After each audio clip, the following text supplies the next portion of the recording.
Hello बच्चों, let's read this question. Explain Z scheme of light reaction with diagram only. So this is moderate question and this question says हमें Z scheme of light reaction को explain करना है with the help of diagram. हमारा यहाँ पे की concept आता है Z schemes. Z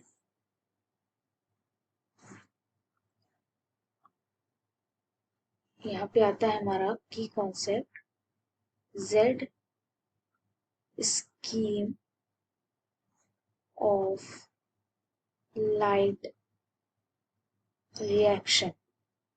अगर हम यहाँ पे फर्स्टली इसका डायग्राम ड्रॉ करें तो वो कुछ ऐसे होगा. फर्स्टली हमारे पास यहाँ दो LHC आएंगे which is called light harvest complex. This is the LHC. और इससे दो इलेक्ट्रॉन्स एक्सेप्टर्स हमें मिलेंगे. Electron acceptor 1 and this is the electron acceptor 2. अब यहाँ पे क्या हो रहा है बेसिकली, यहाँ पे जो ये वाला इलेक्ट्रॉन एक्सेप्टर है यहाँ से ETC का फॉर्मेशन होगा. ETC means electron transport system का फॉर्मेशन. और किस में जाएगा, ये वाले LHC में. और इसी के दौरान जो ADP है प्लस IP है वो कन्वर्ट होगा ATP में. अब और इसमें क्या होगा, जो NADP प्लस है वो कन्वर्ट होगा NADPH में. अब ये जो दो इलेक्ट्रॉन एक्सेप्टर हमें मिले हैं वो मिलेगा फोटो सिस्टम 2 से एंड फोटो सिस्टम 1 से. यहाँ पे एक और बात होगी, जो सनलाइट है वो भी यहाँ पे बाइफरकेट होगी. किसमें, फर्स्टली ये बाइफरकेट होगी फर्स्टली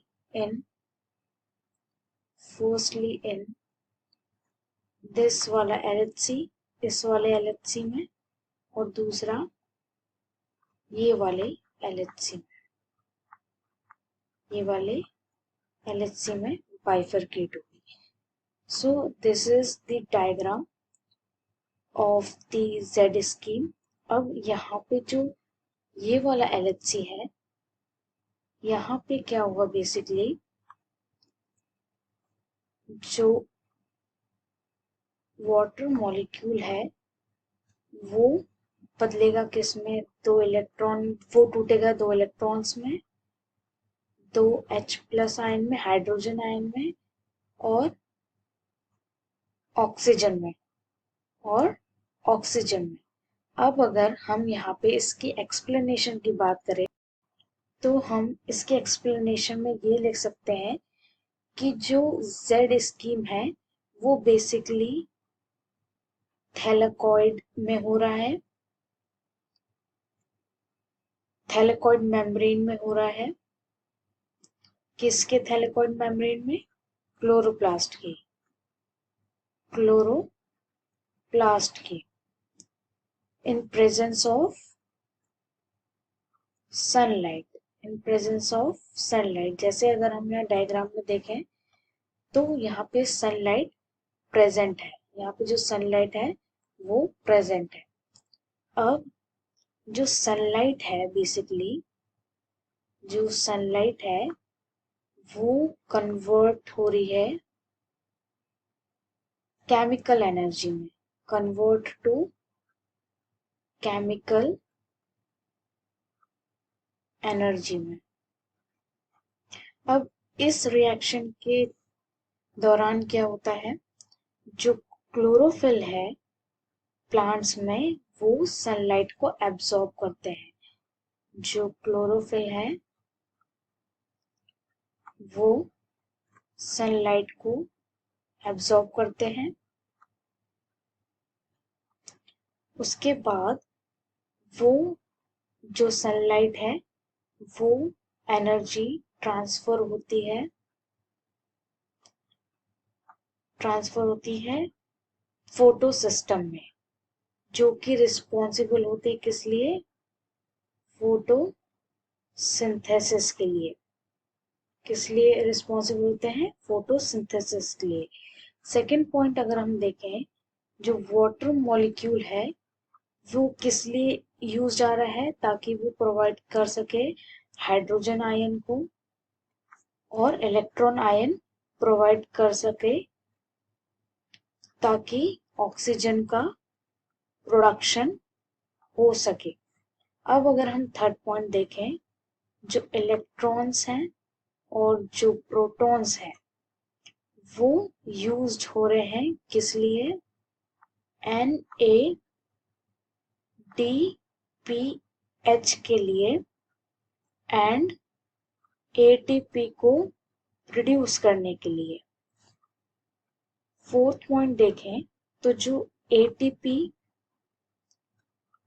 और NADPH है वो एनर्जी स्टोरेज है, वो एनर्जी स्टोरेज है प्लांट्स के लिए, और इलेक्ट्रॉन कैरियर डोनर मॉलिक्यूल है। और जो ATP और NADPH है वो दोनों ही यूज आएंगे नेक्स्ट स्टेज ऑफ फोटोसिंथेसिस में। अगर हम क्लोरोफिल मॉलिक्यूल की बात करें तो वो लॉस्ट इलेक्ट्रॉन को फिर से रीगेन कर लेता है from water molecule through the process of photolysis which release dioxygen which is 2 oxygen molecule। अब अगर हम यहाँ पे थोड़ा सा फॉर्मूला देखें तो हमारा जो फॉर्मूला आएगा वो आएगा 2H2O plus 2NADP plus 3ADP plus 3PI gives oxygen plus 2NADPH plus 3 ATP. So this is the question's answer. I hope you understood it well. Best of luck.